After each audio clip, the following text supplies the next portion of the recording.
Good morning dad. Good morning mom. দেখো, উঠে গেছে লর্ড সাহেব। সময় দেখেছ কটা বাজে? ঘড়িতে 10টা বাজে, আর এই মহাশয়ের এখন ঘুম ভাঙল। সরি বাবা, আসলে রাতে ঘুমোতে একটু লেট হয়ে গিয়েছিল তাই। ও, তাহলে আমিও শুনি, মহাশয় এমন কি অ্যাসাইনমেন্টে বিজি ছিল? হ্যাঁ, তুমিও না সকাল সকাল ছেলেটার পিছনে লাগছো কেন? আমি যদি ওকে কিছু না বলি না, তাহলে দুনিয়াতে ও সবার পেছনে পড়ে থাকবে। তুমি জানো ওর মতো বয়সে আমি ঠিক কতটা পরিশ্রম করেছি? ওহো, এখন ছাড়ো এইসব, চলো তাড়াতাড়ি জলখাবারটা খেয়ে নাও। কথা এড়িয়ে যাবে না। তুমি জানো ওর মতো কত হাজার হাজার ছেলে আমার ফ্যাক্টরির বাইরে লাইন দিয়ে দাঁড়িয়ে থাকে শুধু সামান্য একটা চাকরির জন্যে। ভগবানকে ধন্যবাদ জানাও যে তুমি ওমপ্রকাশ খুড়ানার ছেলে, নইলে। থামো দেখি এইবার, রোজ রোজ এইসব ভালো লাগে না। আমি ওকে বোঝাবো। এখন এইসব ফেলে চলো জলখাবারটা খাও। আসলে ওমপ্রকাশ খুরানার নাম শহরের নামি দামি মানুষদের মধ্যে ধরা হতো। খুরানা অ্যান্ড সন্সের মালিক ওমপ্রকাশ খুরানা নিজের টাকা পয়সা নিয়ে যতটা অহংকারী ছিলেন, তার ছেলে কিশোর ঠিক ততটাই সহজ সরল মানুষ। কিশোরের কোনো আগ্রহ ছিল না তার বাবার ব্যবসা নিয়ে, বরং সে তো লিটারেচার পড়ে সাহিত্যিক হতে চাইত। ওমপ্রকাশ চলে যেতেই শেখরের মা তাকে বলল, দেখ বাবা, তোর বাবার কথায় খারাপ ভাবিস না, তোর ভালোর জন্যই বলছে এসব। এখন তুই বাবার সঙ্গে ফ্যাক্টরিতে গেলে একটু কাজকর্ম শিখলে তবেই না আমাদের ফ্যাক্টরি আরো বড় হবে। আর তারপর আমি তোর বিয়ে দেব এই শহরের সবচেয়ে ধনী পরিবারে, আর তারপর তো তুই আমি দুজনেই শুধু আরাম করব, বুঝলি? তুমিও না মা, তুমি তো আমার বিয়ের মধ্যেও ব্যবসা আর পয়সাই খুঁজছো। হ্যাঁ, তো খুরানা পরিবারের একমাত্র ছেলের বিয়ে কি আতিপাতি কারো সঙ্গে হবে নাকি? হ্যাঁ। শেখর তার মায়ের কথা শুনে একটু হেসে ঘর থেকে বাইরে চলে গেল। শেখর, কোথায় যাচ্ছিস? এই তো মা, একটু বন্ধুর সাথে দেখা করব, তারপর ওখান থেকে লাইব্রেরিতে যাব। শেখর তার কলেজের ক্লাসমেট সূর্যের সঙ্গে দেখা করতে যাচ্ছিল, এবং তারা দুজন যখন রেস্টুরেন্টে বসে কফি খাচ্ছিল তখন শেখরের চোখ পড়ল পাশের টেবিলে বসা একটি মেয়ের দিকে। মেয়েটি এতটাই সুন্দরী ছিল যে শেখর মেয়েটির দিকে তাকিয়েই ছিল। সূর্য শেখরের সঙ্গে কথা বলেই যাচ্ছিল, কিন্তু শেখর তো মেয়েটির দিকেই তাকিয়েছিল। ঠিক এমন সময়, মিস মানসী, আপনার order ready. Okay, thank you. এখন শেখর মেয়েটির নামও জানতে পেরেছিল। মানসী নামের এই মেয়েটিকে শেখর প্রথম দেখাতেই ভালোবেসে ফেলেছিল। কি রে ভাই, কোথায় হারিয়ে গেলি? পেয়ে গেছি রে ভাই, তোর বৌদিকে আমি খুঁজে পেয়ে গেছি। আরে কে, কোথায়? ওই দেখ, ওই হবে আমার বউ, মানসী। শেখরেরও দেখতে সুন্দর ছিল। সে মানসীর কাছে গিয়ে আলাপ করলো, আর দুজনের মধ্যে কথা বলা শুরু হলো। প্রথম দেখাতেই দুজন দুজনের প্রতি ইমপ্রেস হয়ে যায়, আর তারপর তো কথা চলতেই থাকে। এভাবেই একদিন যখন শেখর আর মানসী পার্কে ঘুরছিল, তখন শেখর মানসীকে বলে, মানসী, তুমি তো কখনো তোমার বাড়ির লোকদের ব্যাপারে আমাকে বলো না। সেটা এই কারণেই শেখর, এই পৃথিবীতে আমার কেউ নেই, আমি একাই। আরে, এরকমটা বলো না প্লিজ, আমি আর আমার পরিবার তোমার সাথে আছি তো। শেখরের মুখ থেকে এই কথা শোনার পর মানসী তার সঙ্গে ভবিষ্যতে স্বপ্ন দেখতে শুরু করে। মানসী এটা জানতো যে শেখর বড় ঘরের ছেলে, কিন্তু মানসী এটা জানতো না যে শেখর খুরানা পরিবারের ছেলে। তাই তো শেখর যখন প্রথমবার মানসীকে তার বাড়ি নিয়ে গেল, তখন সেখানে গিয়ে মানসী তো অবাক হয়ে যায়। হ্যাঁ মানসী, তোমার বাবা মা কি করেন? মা, মানসীর বাবা মা কেউই নেই। আচ্ছা আচ্ছা, তা মা, কলেজের খরচ আর বাকি খরচ কিভাবে ম্যানেজ করো তুমি? আসলে আন্টি, আমার জন্য আমার বাবা অনেক বড় বিজনেস রেখে গেছে। আসামে অনেক চা বাগান আছে আমাদের, যেটা এখন একজন আত্মীয় সামলাচ্ছেন। তাই আমার টাকা পয়সার কোনো অভাব নেই। আরে বাবা, এটা তো খুবই ভালো কথা। তোমরা কোনো চিন্তা করো না, আমি শেখরের বাবার সঙ্গে কথা বলবো তোমাদের দুজনকে নিয়ে, ঠিক আছে? মানসী অনাথ হলেও ধনী পরিবারের মেয়ে, আর এটা জেনেই সরিতা শেখর আর মানসীর বিয়ের জন্য রাজি হয়ে যায়। আর সরিতা তার স্বামীকেও রাজি করিয়ে নিলে, আর কিছুদিন পর মানসী আর শেখরের বিয়ে হয়ে যায়। ডার্লিং, হানিমুনের জন্য কোথায় যাওয়া যায় বলো তো? আচ্ছা চলো, আসাম যাই। সেখানে গিয়ে তোমাদের চায়ের বাগানগুলোও দেখে নেব, আর তুমিও দেখে নেবে বিজনেসটা কেমন চলছে। না না, ওখানে তো আমি ছোট থেকেই থাকি, অন্য কোথাও চলো। বিয়ের পর মানসী তার শ্বশুর ওমপ্রকাশ খুরানার ফ্যাক্টরির ম্যানেজমেন্টের দায়িত্ব খুব সুন্দর করে সামলিয়ে রাখে, যেটা শেখর কখনোই করত না। কিন্তু বুদ্ধিমতী মানসী সব তাড়াতাড়ি শিখে নেয়, যা দেখে ওমপ্রকাশ খুব খুশি হয়েছিল। আর অন্যদিকে মানসী তার শাশুড়ি মাকে খুশি করার জন্য সব রকমের কাজই করছিল। সবকিছু ভালোই চলছিল, কিন্তু একদিন হঠাৎ, শেখর, মানসী, তাড়াতাড়ি আসো, দেখো ওর কি হয়েছে। এই শুনে শেখর আর মানসী দৌড়িয়ে সরিতার ঘরে আসে। মানসী তার শ্বশুরকে দেখেই বুঝতে পেরেছিল যে তার শ্বশুরের প্যারালিসিস অ্যাটাক হয়েছে। তাই তারা তিনজনই ওমপ্রকাশকে সঙ্গে নিয়ে তাড়াতাড়ি হসপিটালে পৌঁছায়। আর ডাক্তাররা বলেছিলেন যে ওমপ্রকাশের এখন দীর্ঘ সময় ধরে চিকিৎসার প্রয়োজন, তাই ফ্যামিলির ব্যবসার সমস্ত দায়িত্ব মানসীর কাঁধে আসে। কিন্তু মানসী একদিন জানতে পারে যে তার শ্বশুর ব্যবসার কারণে অনেক বড় লোন নিয়েছিলেন, আর দীর্ঘ সময় ধরে সেই লোনের কিস্তি না দেওয়ার কারণে লোন কোম্পানির তরফ থেকে বারবার নোটিশ পাঠানো হচ্ছিল, যার কারণে ফ্যাক্টরি নিলামের পর্যায়ে পৌঁছেছিল। আর একথা জানার পর শেখর আর সরিতার অবস্থাও খারাপ হয়ে যায়। সরিতা সবসময় মানসীকে তার বাপের বাড়ির ব্যবসাকে শ্বশুরের ব্যবসার সঙ্গে সংযোগ করতে বলতো, কিন্তু মানসী কখনোই রাজি হতো না। একদিন যখন মানসী একা একাই বাড়ির বাইরে বেরোচ্ছিল, তখন সরিতাও তার পিছন পিছন এলো। আর কিছুক্ষণ পর গাড়ি থামিয়ে মানসীকে বস্তির মধ্যে একটি ভাঙাচোরা বাড়িতে ঢুকতে দেখে সরিতা অবাক হয়ে যায়।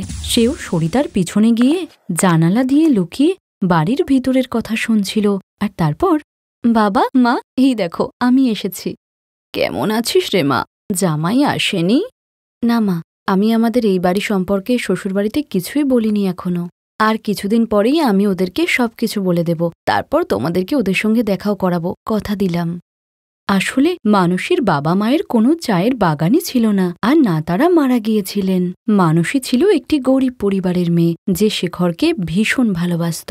আর শেখরকে হারিয়ে ফেলার ভয়েই মানসী এই মিথ্যে বলেছিল। আর সত্যিটা জানতে পেরে সরিতা ভীষণ রেগে যায় আর চুপচাপ নিজের বাড়ি চলে আসে।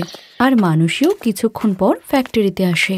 ফ্যাক্টরিতে সেদিন খুবই চাঞ্চল্য ছিল, আর মানসীর মেজাজটাও ভালো ছিল। তাই তো মিষ্টির প্যাকেট হাতে নিয়ে যখন সে বাড়ি ফিরল, তখন তার শাশুড়ি তাকে বলে, ওখানেই দাঁড়া, আমার ঘরের চৌকাঠ পার করার তোর কোনো অধিকার নেই, বেঈমান।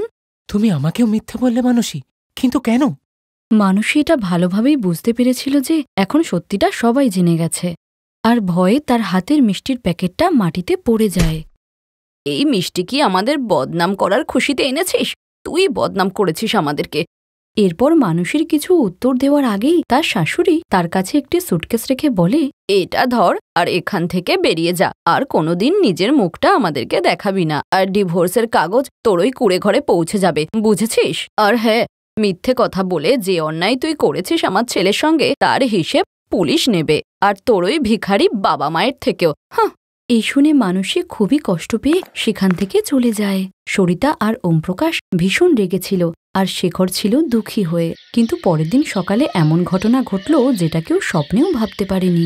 যে লোন কোম্পানির থেকে ওমপ্রকাশ লোন নিয়েছিলেন, সেই কোম্পানিরই একজন কর্মচারী শেখরের বাড়িতে এসে বলেন, মিস্টার খুরানা, এই নিন আপনার লোনের এনওসি। হ্যাঁ, কিন্তু কিভাবে?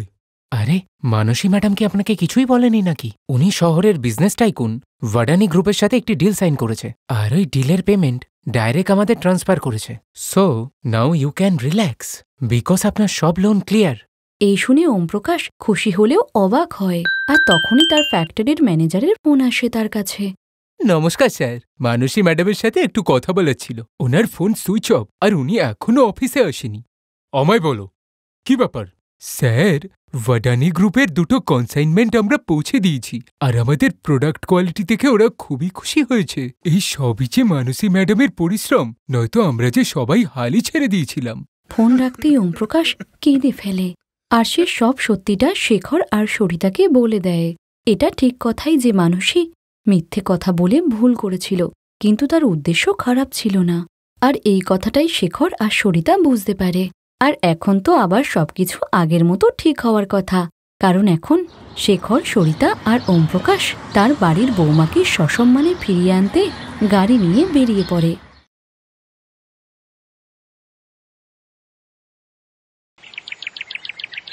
আর কিছুদিন পরেই সৌভিক আর লাবণ্যর বিয়ে। আর লাবণ্য শুনেছিল যে শ্বশুরবাড়ির লোকেদের মন জয় করার উপায় হলো ভালো ভালো রান্না করা, তাই সে কুকিং ক্লাস জয়েন করার সিদ্ধান্ত নেয়। আরে লাবণ্য বৌমা, শুনলাম তুমি নাকি কুকিং ক্লাসে যাচ্ছ? হ্যাঁ মা, ভাবলাম তোমাদের সবাইকে ভালো রান্না করে খাওয়াবো। আরে বাহ, আমার বৌমা তো দারুণ বুদ্ধিমতী। এবার তুমি বাড়িতে এসে আমাদের সবাইকে দারুণ রান্না করে খাওয়াবে। এবার তাড়াতাড়ি বিয়েটা করে বাড়ি আসো, আমরা সবাই তোমার জন্য অপেক্ষা করছি। হ্যাঁ মা, আর কিছুদিন পরে লাবণ্য মনে অনেক স্বপ্ন নিয়ে শ্বশুরবাড়ি আসে। আর সে সঙ্গে করে শ্বশুরবাড়িতে প্রথম দিন রান্না করার মেনু নিয়ে আসে, যেখানে লেখা ছিল কি কি রান্না করতে হবে। কি গো, এটা কি? আমি প্রথম দিন রান্নাতে কি কি বানাবো তার মেনু। তবে তো আগে আমায় শুনতে হবে, তুমি কি কি বানাবে? শাহী পনির, মালাই কোপ্তা, লুচি, মাংস আর রসগোল্লা। বাবা, খুব ভালো। আমার জিভে যে এখনই জল চলে এলো। আর একটু অপেক্ষা করো, আমি এক্ষুনি রান্নাঘরে গিয়ে তাড়াতাড়ি বানিয়ে আনছি। এরপর লাবণ্য রান্নাঘরে গিয়ে দেখে সবচেয়ে দরকারি জিনিসটাই সেখানে নেই। মা, ফ্রিজে তো টমেটোই নেই। বৌমা, তুমি কি জানো টমেটো 200 টাকা কেজি, তাই জন্য আমি তো ওটা কিনিই না। দাঁড়াও, আমি এক্ষুনি পাশের বাড়ি থেকে অর্ধেক টমেটো চেয়ে আনছি। অর্ধেক টমেটো? কিন্তু আমি যা যা বানাবো তাতে তো 8-10টা টমেটো লাগবে। 8-10টা? থাক বৌমা, তুমি টমেটো ছাড়াই তরকারি করো। কিন্তু মা, শাহী পনির, মালাই কোপ্তা এসবে টমেটো না দিলে তো স্বাদটাই আসবে না। অত চিন্তা করো না তো, বেশি করে পেঁয়াজ দিয়ে তরকারি করো, আমরা সবাই ওটাই খেয়ে নেব। লাবণ্যর ভীষণ ইচ্ছা ছিল সকলকে দারুণ খাবার খাওয়াবে, কিন্তু টমেটো না থাকায় তাকে বাধ্য হয়ে টমেটো ছাড়াই সব রান্না করতে হলো। আর 2 ঘন্টা পর সে যখন সবাইকে খাবার খেতে দেয়। লাবণ্য, সকালে খাবারের নাম শুনে জিভে জল চলে এলেও এখন খাবারটা খেয়ে অতটা ভালো লাগছে না। ঠিকই বললি না বাবা, আমিও ভেবেছিলাম আজকে একটু ভালো মন্দ খাবো, কিন্তু আসলে বাবা, রান্নাঘরে অর্ধেক জিনিসই ছিল না, আর টমেটো তো ছিলই না। এমন ব্যাপার নয় বৌমা, টমেটো ছাড়াও তরকারি সুস্বাদু হয়। আচ্ছা, কোনো ব্যাপার নয়, তুমি কালকে ভালো তরকারি করো, কেমন?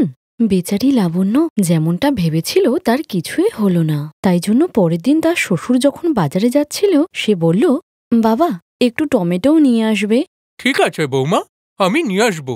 এরপরই লাবণ্য মটর পনির বানানোর প্রস্তুতি শুরু করে দেয়। আজকে তো আমি রান্না করে সকলের মন জয় করে নেব। কিছুক্ষণ পর তার শ্বশুর বাজার থেকে বাড়ি এলে, বাবা, তুমি তাড়াতাড়ি টমেটো দাও, আমি তরকারি করব।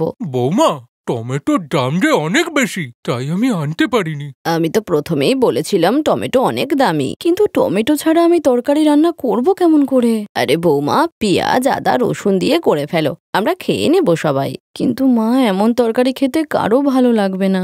বাকিটা তোমরা বুঝে নাও, আমরা তো সবভাবেই খেয়ে নি। এরপর লাবণ্য মটর পনির বানিয়ে তো ফেললো, কিন্তু সে ভালো করেই জানতো এটা কারোরই পছন্দ হবে না, আর সেটাই হলো। এই মটর পনিরে তো একদম স্বাদ নেই। হ্যাঁ রে, সেটাই তো। আমি তো বলেছিলামই যে টমেটো ছাড়া তরকারি ভালো লাগবে না। বৌমা, কাল তুমি এমন তরকারি করো যাতে টমেটো না দিলেও সুস্বাদু হয়। এরা টমেটো আনবে না, আবার তরকারিও সুস্বাদু খাবে। টমেটো ছাড়া তরকারির কোনো স্বাদই হয় না, আর যার কারণে লাবণ্য তৈরি করা খাবার কারো পছন্দই হতো না। কিন্তু পরের দিন লাবণ্য তৈরি করা শাহী পনির খেয়ে সবাই আঙুল চাটতে থাকে। সত্যি বাবা, বৌমা, আজ তো তোমার রান্না অতুলনীয় হয়েছে। সত্যি বৌমা, তরকারিটা তো আজকে দারুণ হয়েছে। কি জাদু দিয়েছো তুমি এতে আজ? তেমন কিছু নয় মা, শুধু 200 টাকা কেজির টমেটো দিয়েছি। আর টমেটো দিয়ে সবার যখন এত ভালো লেগেছে, তবে কাল থেকে আমি টমেটো দিয়েই তরকারি রান্না করব। এ ভগবান, 200 টাকার টমেটো! বৌমা, তুমি টমেটো ছাড়াও তো দারুণ রান্না করো, কি গো, তাই না? হ্যাঁ বৌমা, আর এমনিতেও এই ধরনের খাবার একটু ভারী হয়ে যায়। তুমি যদি আমাদের জন্য হালকা কিছু বানাতে, তাহলেও খেয়ে নিতাম। ঠিক আছে, যেটা তোমরা বলো। এরপর থেকে লাবণ্য টমেটো ছাড়া তরকারি বানালেও সবাই দারুণ খুশি হয়ে খেত, কারণ সবাই বুঝেছিল যে খামতি লাবণ্যের রান্নায় নয়, টমেটো ছাড়া তরকারিতে। আর সুস্বাদু রান্না খেতে হলে দামি টমেটো তো কিনতেই হবে। Thanks for watching.